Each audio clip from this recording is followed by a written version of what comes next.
A Texas teenager gave birth to a baby boy and put his tiny body into a dumpster behind a food truck. Now, thankfully, the boy was found, the mother was arrested, now she's headed for prison, but we're gonna take a closer look at what could lead a person to do something so horrific, and we're gonna bring on psychiatrist Dr. Daniel Bober. Welcome to Sidebar, presented by Law&Crime. I'm Jesse Weber. It's really difficult for many people to imagine giving birth to a baby and not loving that child more than anything else on earth. It's like built into our DNA. Now, I say that, but unfortunately, in rare cases, well, that we nevertheless cover all too often here on Law&Crime, new mothers reject that love and commitment and do everything they can to get rid of their newborn. One of those people is Everilda Cux-Ajtzalam. Now, we first told you about her last year when she was arrested for abandoning her baby boy in a dumpster behind a food truck where she worked in Houston. According to the Houston Chronicle, Everilda was working alone when she went into labor. She was 18 years old at the time. And on July 21st of last year, a passerby, thankfully, heard crying from a large trash bin. That witness called 911, and Houston police, EMS, they rushed to the scene. The baby, who was later given the name Gabriel, was in a trash bag that had been tied shut, along with the placenta and the umbilical cord. And by the way, he had signs that he had only just been born. The Harris County District Attorney's Office acknowledged that that 911 call almost certainly saved Gabriel's life. So I don't have the answers to why this is happening. I don't have the answers to what's the mindset for somebody that might do this, but I do have somebody who maybe does have those answers. To delve deeper into how something like this could happen, I want to bring back onto Sidebar renowned psychiatrist Dr. Daniel Bober. Doctor, thank you so much for taking the time. Really appreciate it. You know, this really is horrific, and it is nothing short of a miracle that this baby is alive. Have you dealt with something like this, in the sense, have you dealt with evaluating somebody who is accused of doing this or has done something like this? I actually have a couple times, believe it or not. Listen, I'm not excusing it. I'm not condoning it. But you're talking about someone who had every strike against her. She suffered a profound trauma. She claimed that she was raped, and people who are raped go through a variety of defense mechanisms to try to cope with their situation. For example, dissociation or disconnecting from their thoughts and emotions. And she may have seen the baby as a symbol of her assault and wanted to get as far away from it as possible. So the normal bonding and attachment that occurs, these processes were disturbed. She suffered intense shame, a stigma of societal judgment of her culture, of her family. And so engaging in a form of psychological denial by disposing of the infant as it's a reminder of what she's gone through, and in her mind, making it something that never happened. So again, I don't excuse the behavior. It's a horrific act, but I understand why she did what she did, or I believe I do. Now, to be clear, you haven't had an opportunity to evaluate her for yourself and know what Correct. The mindset is, but this is based on your experience in, assessing people who have done something similar. I guess the question is then, based on what you're saying, you would say, again, going back to what I mentioned before, how could a mother, just effectively try to end her baby's life unless there was no love there, right? So you're saying because of the way in which this baby was conceived, you're saying that a mother may not even if she gives birth to that baby, I mentioned it's part of the DNA, you automatically love that baby. That's not the case. You're saying there could be a detachment. There isn't a level of warmth. There isn't that level of love. There can be that detachment in those situations. So this baby was born during an extreme crisis situation. So we have that fear, that fight or flight response, lack of support, social isolation, cultural and linguistic factors. This is someone who I don't even know if her immigration status played into it. She didn't understand the culture. She had limited supports, if any. She was basically completely cut off from anyone that could help her. And again, while I don't excuse her behavior, I believe that, this is not like some of the other cases where we've covered people who, were antisocial or had psychopathic tendencies.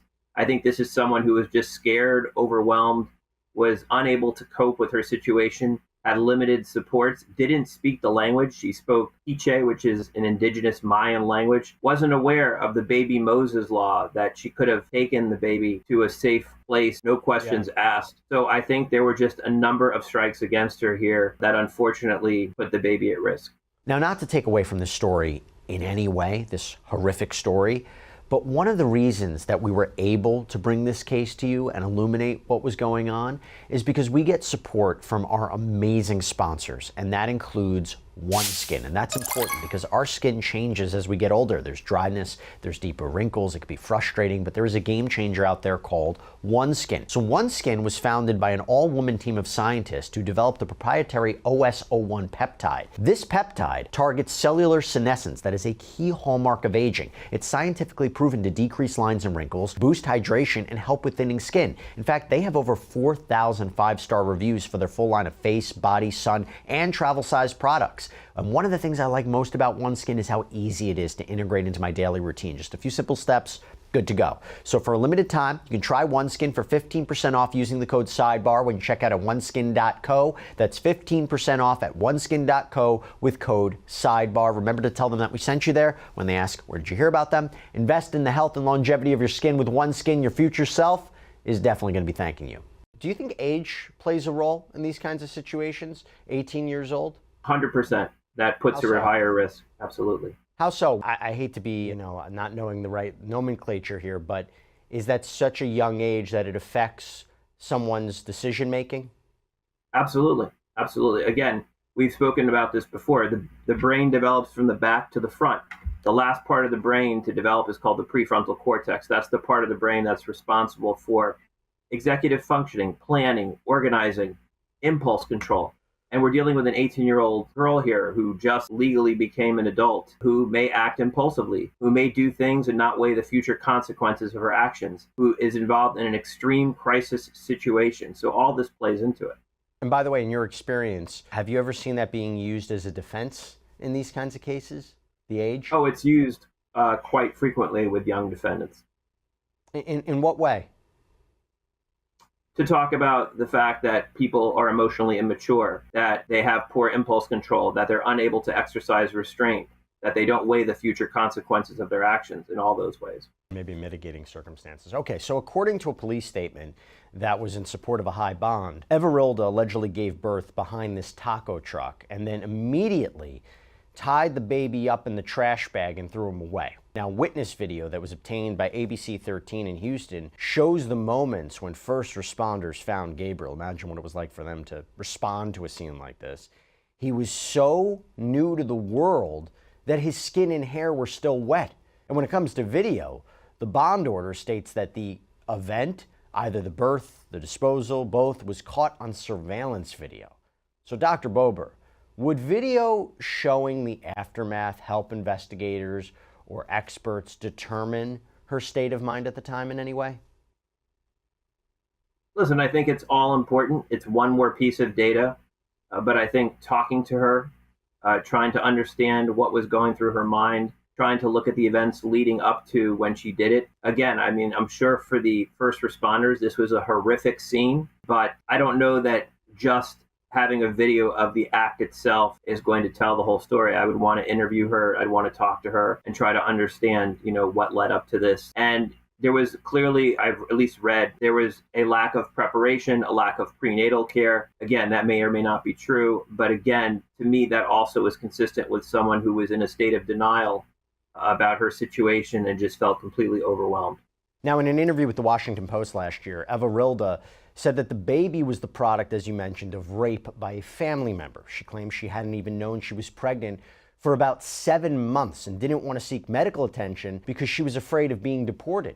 She also said, as Dr. Bober mentioned, she had no idea about Texas's safe haven laws that allow a baby to be surrendered at places like hospitals or fire stations without legal consequences. But I will tell you, in a sick twist, Everilda reportedly told investigators that, quote, she had no other choice because she didn't want her boyfriend to break up with her. Okay, Dr. Bober. A lot of complicating factors here to consider, but that one feels a bit callous, no? So that to me sounds like a very immature, very poorly planned response and emotion. But again, it goes back to what we said about her being 18 years old, using the limbic cortex, that emotional part of her brain, and not this part of the brain here, which is the thinking part of the brain, the rational part of the brain. All emotion, all gas and no brakes. That's what comes across in a statement like that. I mean, to you and I, it seems ridiculous that she would say something like that. But in her mind, maybe her boyfriend was her sole source of support emotionally, financially, and she couldn't risk losing that. So again, that is to me consistent with an 18-year-old girl who is an immigrant, who is not part of our culture, who doesn't understand our roles and our customs, and who has almost no support. Dr. Bober, how is it possible someone couldn't realize they're pregnant for so long? There's one sense to say the physical indicators, but you mentioned this idea of the product, the way that this baby was conceived. And I wonder if subconsciously someone just doesn't recognize it, pushes it down, doesn't want to accept that they're actually pregnant. Again, I'm not a psychologist, I'm not a psychiatrist, but I am curious, how is it possible, if we take this as true, someone couldn't realize or appreciate they're pregnant for months? I have seen it twice in my career. The mind is a powerful thing. Denial is a powerful thing. If people go through trauma, the mind can do powerful things. You can convince yourself of almost anything. And again, for someone who's never gone through it, for someone who's never seen it, it's probably very difficult to understand. But to a large degree, people see what they want to see and they believe what they want to believe. Now, when Everilda was arrested, she was first given a $90,000 bond. The judge ended up increasing it, and according to court documents, the increase was because there were questions about Everilda's immigration status. She's originally from Guatemala. So she was charged with one felony count of abandoning a child without the intent to return. But Everilda agreed to a plea deal in which she agreed to plead guilty to one count of abandoning a child in imminent danger of bodily injury. That's a second-degree felony. Now, on Monday, July 28th, almost a year to the day that she gave birth, Everilda was sentenced to serve 7 years in a state correctional facility. She never got out of jail on bond, so she received a year of credit on her sentence for time served. And once the sentence is over, it is expected that she'll be deported back to Guatemala. Now, before I go on to the status of Gabriel, the baby, Dr. Bober, how does someone like her fare in prison? How does she cope with that, given what she has pled guilty to?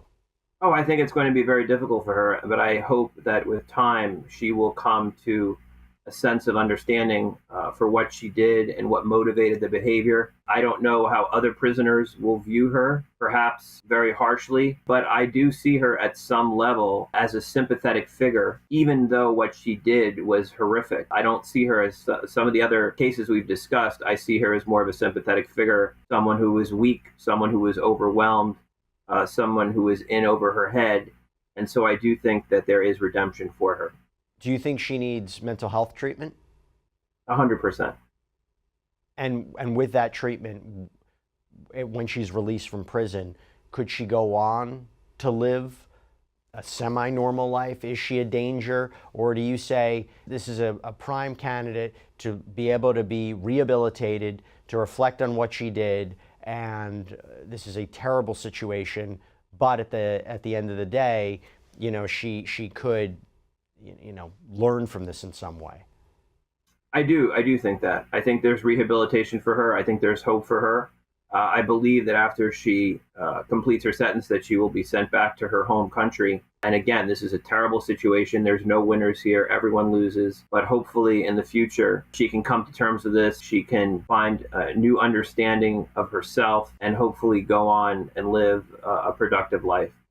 Well, I want to talk about Gabriel. So in a bit of good news, Gabriel is said to be happy and healthy. A spokesperson told the Houston Chronicle today, baby Gabriel is healthy, thriving, and living with his foster parents. We are grateful to the person who happened to hear his cries from the dumpster, called police, and ultimately saved Gabriel's life. That's 100% true. If that person did not do that, we would be dealing with very different situation, very different charges, a very different outcome. So Dr. Bober, Gabriel has survived this.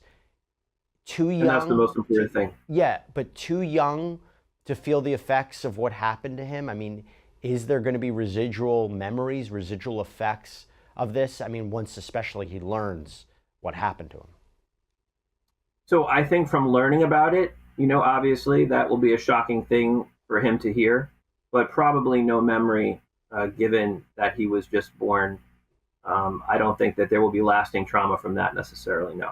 What are you most concerned about with him growing up? I mean, the effects of essentially not having a mother, realizing what she did to him. Do you think that this is just, like, what are you most concerned about? I would be most concerned that he was in a loving, stable environment, that he had consistent caregivers, that he didn't have a lack of social support or family support, which is exactly what his mother was lacking. By the way, this is not the only case that we talked about recently that's eerily similar. So in April of 2024, University of Tampa freshman Brianna Moore, who we've talked about, she gave birth in a shared dorm bathroom without telling anyone that she was pregnant. It was a fact that she later admitted she may have been in denial about. And originally from Mississippi, Moore said she woke up feeling unwell, gave birth alone, later placed the newborn in a trash can after claiming the baby had died shortly after birth. And she then showered, returned to bed, seemingly hoping to keep the incident a secret. Her plan unraveled when roommates discovered blood in the bathroom, the baby's body in the trash, prompted a police investigation. And at first she denied being pregnant, telling campus security the blood was from her period. But her suite mates had heard what sounded like a baby crying. They grew increasingly suspicious. And now she's headed to trial, I believe, next year. It's been delayed. That's a different situation, Dr. Bober, but also eerily similar as well. Yes, and the case that I was familiar with was someone, strangely enough, who actually was in Tampa when it happened, who was a college student. She had the baby in the women's bathroom. She left the baby in the toilet, and she left the bathroom and left the baby there. The baby was found. The baby actually survived, and she was ultimately acquitted at trial. How so? Psychiatrist that testified in the case said that she was suffering from a dissociative disorder, similar to what I just said, where she was connected from her thoughts and feelings, and that she had gone through psychological denial and was so overwhelmed by the stress of the situation that she essentially was insane at the time. But that's a tough defense, right? It's not like every young mother who gives birth and discards their baby because it seems such an unthinkable crime and such an unthinkable act. It's not just, I can claim that, right?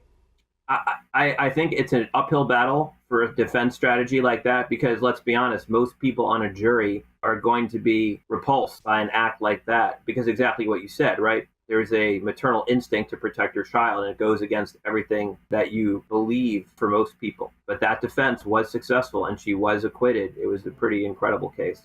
Dr. Daniel Bober, thank you so much for taking the time. Appreciate it. My pleasure. And that's all we have for you right now here on Sidebar. Everybody, thank you so much for joining us. And as always, please subscribe on YouTube, Apple Podcasts, Spotify, wherever you should get your podcasts. I'm Jesse Weber. I'll speak to you next time.